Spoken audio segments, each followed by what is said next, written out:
The True Tale of Atlantis by Natalia Foley, Chapter 2.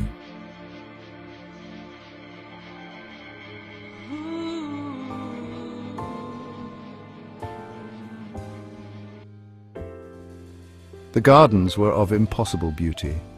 The flowers were arranged so that white gradients melted into pink, then into blue. Then all would swirl together into a wild, riotous celebration of hues, of petals, and above all, of scents. All these fragrances rose, carried gently by the wind. An autumn wind now, though the air was still warm, laced with the faintest threads of coolness, so characteristic of Atlantis and the first breath of fall. Autumn was Lelia's favorite time of year, and here, now, breathing in these scents, gazing upon this magnificent explosion of color, she suddenly felt herself sinking back into her childhood. The last time she had been in this palace, she was 5 years old, walking hand in hand with her grandfather. Back then, everyone who loved her was still alive. One by one, she had lost them all. Never in those days when she was still 5 could she have even imagined that such a moment would come. That no one left in her life would be the same people who had loved her so fiercely in childhood. It seemed impossible. It seemed unjust now. But back then, in childhood, it had simply seemed unimaginable. It turned out she'd been happiest precisely then at age 5. But now, sitting here again in this place, breathing these scents, watching these flowers, she suddenly understood how long her heart had been frozen in grief, how long she had forbidden herself to feel anything even remotely resembling happiness. She just realized that she lived her life suspended in some in-between emotional state, until this very morning, when she stepped out of that gate and saw Cale's eyes. It felt like the love she lost was getting back to her. She could not understand why she had that feeling and what was happening to her. She could not understand why it felt so easy with him, why she felt at last that her soul was finally home. Cale watched her, observing every subtle movement of her soul, trying to discern, is this the moment? Has it come?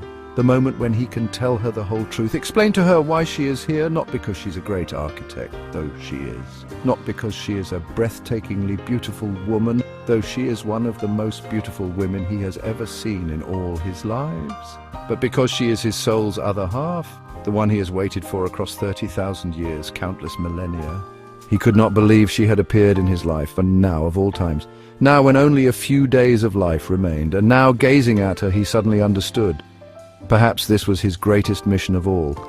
Not to save the world, but to save her, to find her again, to protect her. Frantically, his mind raced through every possible thing he might do, anything within his power, to shield her from the battle looming over them all. They sat on the terrace, watching the beautiful island of Atlantis, watching as the sun slowly sank into the ocean, and the long golden pre-evening hours bathed everything in shifting hues, transforming from bright orange to deep crimson. The sky was of impossible beauty, burning with the fire of sunset. "God, what a beauty," Lelia whispered. "I've never felt as good as I feel right now." Cale felt his heart washed over by a hot wave of happiness. These were the very words he had longed to hear, though he hadn't known it until he heard them. What she said now told him so much. It seemed they were on the same frequency. And so, looking into her eyes, he said, "Lelia, I need to tell you many things." "Yes, please," Lelia replied. "No, wait, don't interrupt me," he answered. "I need to tell you so many things, to you." He stumbled. He didn't know how to address her properly. Then he asked permission. "Please allow me to speak to you informally. I feel so at ease with you, as if you are someone very, very close to me." "Of course," she smiled, still not understanding where he was leading. "You understand," Cale said, "our meeting today was no accident." Lelia wanted to respond, but since he had asked her not to interrupt, she held back, only nodding gently, encouraging him with her smile, silently telling him with her eyes, "Go on, I'm listening." Cale could not bear that gaze. He wanted to fall to his knees before her, to embrace her feet and weep uncontrollably, to tell her how long he had waited, how long he had searched for her. Because in their past life, when they were together, he had promised he would find her across other lives. Now, it had happened. Not just at some random moment in his existence, but now as he stood before the greatest trial of all his reincarnations. In a few days the world was to perish, and his task was either to prevent it or to preserve what could be saved so humanity might rise again. And at this very moment, he found her. The woman who was, is and will be his destiny, in this life and all others if they are fated to be. But he imagined, if he told her all this plainly, openly, she would look at him as if he were mad. She would see him as someone not to be trusted, and he did not want to frighten her. He wanted to lead her to this truth, slowly. And so he began to speak. "You know, Lelia," said Kyle, "I must tell you the story of this world. A story almost no one knows, as I know it." Lelia smiled. She understood the level of power Kale occupied, and suspected he held knowledge unlike any other. But she remained silent, listening, giving him space to say what was clearly surging within him, what he could no longer contain, what needed to break free. And so he began to tell her the story of the 3 moons. "You know, Lelia," Kale began, "in ancient times our beautiful planet, then called Midgard, had 3 moons. The first moon was named Lelia. I'm certain you were named in her honor. She was a beautiful, beautiful celestial body orbiting our Earth alongside the other 2. Since there were 3, first came Lelia, then the moon we still see today, that was named Luna. And another, the 3rd one, which we call Fata. And right now, yes, right now as we sit here, we are looking at her, because she is in our sky." "I've heard something about this," Lelia replied. "I've heard legends of 3 moons. But I always thought we truly had only 2. "Yes, only 2 now," Kale said. "But soon there may be only 1. What? Lelia couldn't hold back. She couldn't imagine it. That someone might try to steal from humanity the beauty of even 2 moons. "All right," Kale said gently. "Let me continue my story, please. Listen closely. Of the first moon, only legends remain as tut. But in truth, she was destroyed. Our planet became the target of an attack by a vicious, terrifying alien race called the Kashchivs. They sought to annihilate all life here, to seize the planet and establish their dominion over it." "How long ago was this?" Lelia asked tensely, realizing she was being told something known to almost no one, if anyone at all. 130,000 years ago. But how can you know this?" Lelia smiled, though it was a smile laced with disbelief. "You see," Kale replied, "now I'm going to tell you something I want you to simply believe, without questioning me, or even yourself, about how it's possible. Do you believe in reincarnation?" he asked her. "Well, yes," Lelia answered, though her voice wavered. "Do you?" she asked him. "I don't just believe in reincarnation," Kale said. "I live in reincarnation. I remember all my past lives, and in one of them I already met you." "What?" Lelia gave a small, uncertain laugh. "What do you mean?" "Many thousands of years ago," Kale continued, "after the first moon fell to Earth, nearly all of humanity perished. It was a catastrophe with unimaginable consequences, yet the human race survived and won that war. Those who remained alive celebrated their victory, and for a time they felt like one unbroken whole, but nearly all the colossal structures built before the catastrophe were obliterated by nuclear blasts, by the manifestations of that war, by the cataclysms triggered when Lelia struck the surface of our planet." "Yes," Lelia said unexpectedly, "I've heard this. My grandfather told me there were colossal cataclysms that destroyed many architectural wonders." "Many is not the word," Kale nodded. "Nearly everything was destroyed, and most importantly, knowledge was lost. Humanity had to begin again. From inventing the wheel, to learning how to make fire, how to kindle a flame and keep it burning, gently, steadily." Kale continued his story. "Humanity began again from nothing. It was an unimaginably hard time, yet many still remembered the tragedy that today perhaps only a handful of chosen ones even know existed." "But why?" Lelia asked. "Why did everyone forget?" "Let me answer that," Kale said. "Tell me, you're a magnificent architect. Is it because you were born into the family of the most famous architects of our time?" Lelia thought for a moment, then shook her head slightly and said, "Yes, that's true. I was fortunate to be born into this family. It is my fate." "Now tell me," Kale continued, "did the knowledge of architecture come to you from your grandfather and your father?" "Of course," Lelia smiled faintly. "You can't even imagine how much they taught me, what sacred hidden knowledge they passed down, and I—" "Wait a moment," Kale interrupted gently. "Tell me, That breathtaking complex, Tepe, where we met just days ago, did you build it yourself? Well, not exactly myself, Lelia replied. But I was the author of the design, and I led the construction. You didn't just lead the construction, Kyle said. You possessed the technology, the ability to move those colossal stone blocks. Yes, of course, Lelia agreed. And not just move them, I know how to carve them from the living rock with a single glance, how to lift them through the air, how to align them, how to achieve that impossible beauty that stuns the human spirit when you stand at the foot of that temple, when you gaze upon that massive, awe-inspiring structure and understand truly how great humanity once was. Undoubtedly, Kale confirmed. Now tell me, how many people in the world possess your mastery? Well, it's... Lelia began, and then suddenly fell silent. A heavy pause hung between them, and then she understood. In the entire world, the number of people who possessed her mastery could be counted on one hand. There are 5 of us, she finally said, voice low. We belong to the sacred circle of the initiated. Exactly, Kale said. Now imagine. A catastrophe strike, one that wipes out humanity, and not one of you survives. You're saying terrible things, Lelia whispered. Why should I imagine such horror? Because in this life, Kale said, nothing is impossible. And suddenly, Lelia felt fear. She realized with a chill she was truly afraid.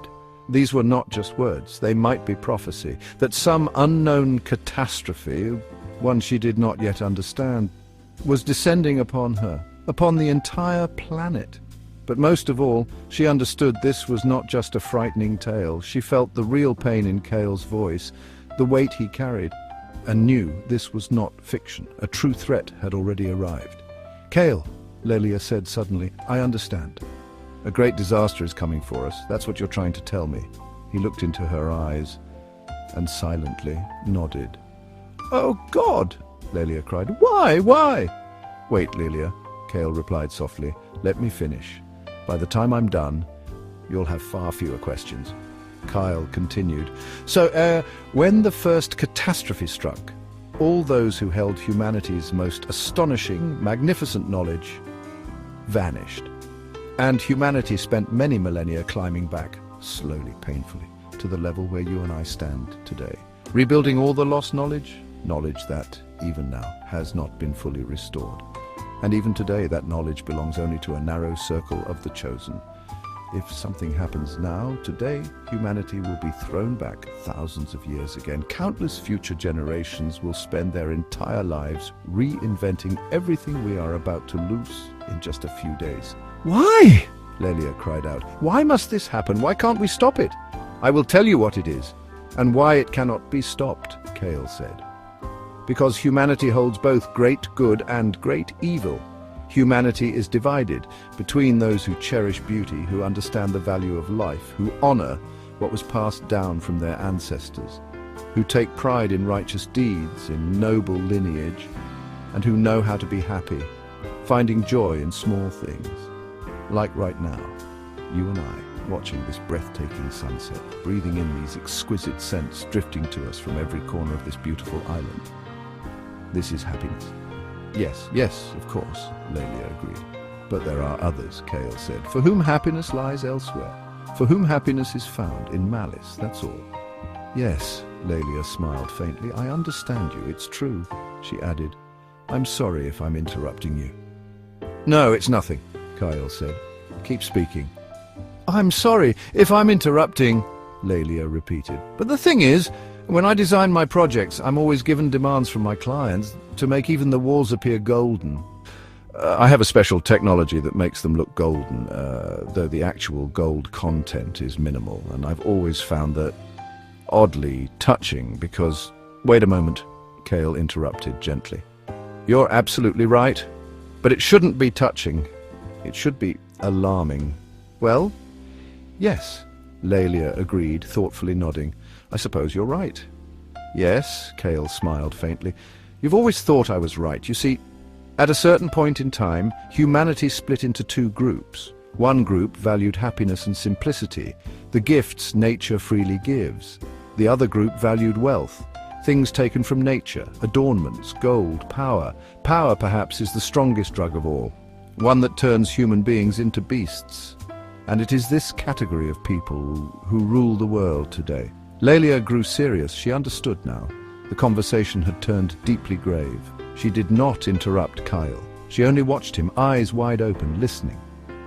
So, Kyle continued, at the moment when these two fundamentally different worldviews emerged, it became clear coexistence under one sky would be impossible. And so our ancestors, as the ones we call the Oceanids, chose a life of happiness rooted in the simplicity of nature, and they left for the ocean. What? Lelia didn't understand.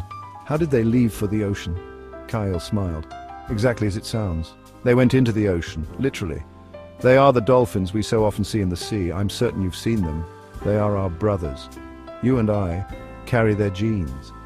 But how can that be? Lelia was shocked. It happened! Roughly 50,000 years ago, Kale confirmed. The proudest, wisest, most noble part of humanity went into the ocean, transforming into dolphins, because life in water allowed them to renounce the petty values cherished by those who remained on land, the ones we now call the Titanids. Yes, I've heard of the Titanids, Lelia said, but I thought that was just the general name for humanity. No, Kale replied. No, the Titanids are those who stayed on land, who chose material wealth over moral depth. So, they're evil, is that what you're saying? Lelia asked. No, Kale said. Listen, Lelia, I'm not ready to paint the world in only two colors, black and white. Nothing is that simple. The world is full of shades. And as an architect, as an artist, you know that better than I do. Lelia nodded, still listening intently. And so what?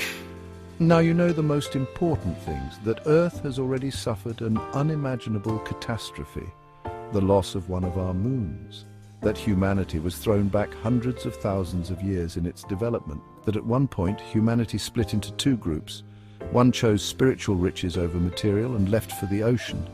The other chose material over spiritual and remained on the Earth's surface, becoming the ruling elite of this civilization. You know well how uneven the population of this planet is. There are wild tribes who still don't know how to kindle a fire. And understand, you and I have done nothing to give them that knowledge, because it would be punished by law. Yes, Lelia whispered. I never really thought about that. Exactly, Kale seized the moment. But that doesn't make you a bad person, does it? You know, Lelia replied, suddenly uncertain. I'm not sure anymore. I'm not sure of anything right now. But explain to me, what is the point of all this? The point, Kale answered, his voice suddenly cold, is that the mad elite ruling our government today craves more and more material wealth. They are never satisfied with what they have. Come, I'll show you something. Kale stood, and this time offered her his arm. Lelia didn't even think to refuse. She leaned gently on Kale's arm, and together they moved swiftly once more beneath the colonnade, now cloaked in darkness as two beautiful moons rose into the night sky. Where are we going? Lelia asked. We're going to a place, Kale said, where you have never been.